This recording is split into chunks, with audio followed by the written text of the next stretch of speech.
When you're servicing an R600 product or a product containing R600a refrigerant, isobutane, what you want to do first, if you get to the customer's house and it's a no-cool, first thing we want you to do is open the refrigerator door and look at the data plate and see what refrigerant is in the product.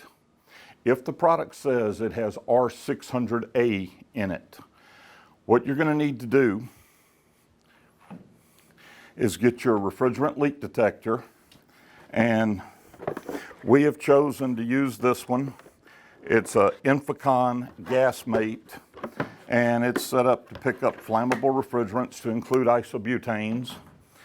And what the procedure has you do is, first thing is turn on your meter, and it's going to scream just like any other leak detector. It'll make a lot of noise. And in about 30 seconds, this will go down to about a beep a second.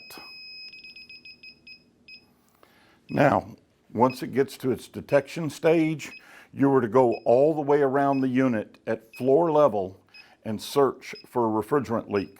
R600a is heavier than air. When there's a leak, it's going to fall to the ground and then begin to spread. So if I was in the front of the refrigerator, I would start down at the bottom of the front, moving slowly around the front. I would work my way down the sides and around the back.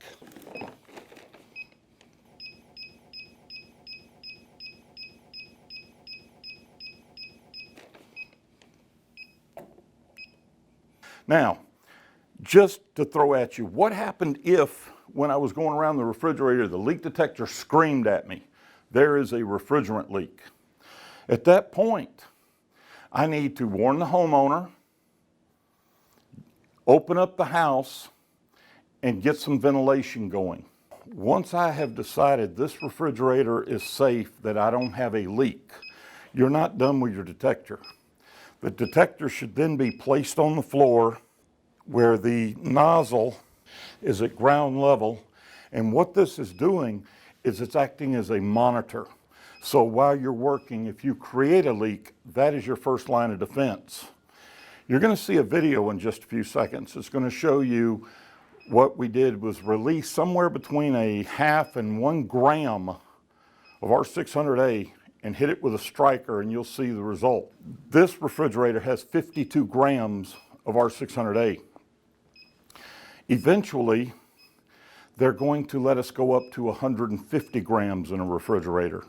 You will see by the fire that happened with just somewhere between a half and 1 gram that you don't want to be sitting on the floor and have multiple or a lot of R600a hit the ground and you're sitting there and it ignite.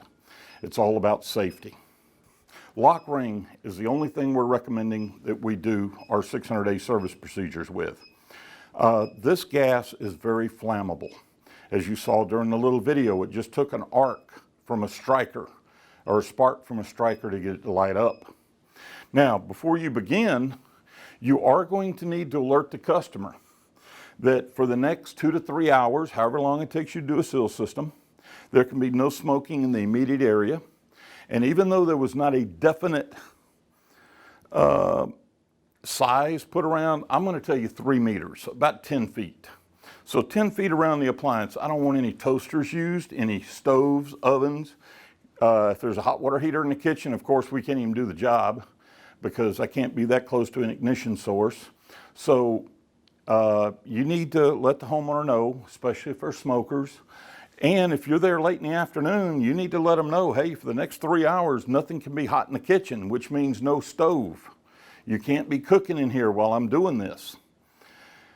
Let them know these dangers or precautions before you get started.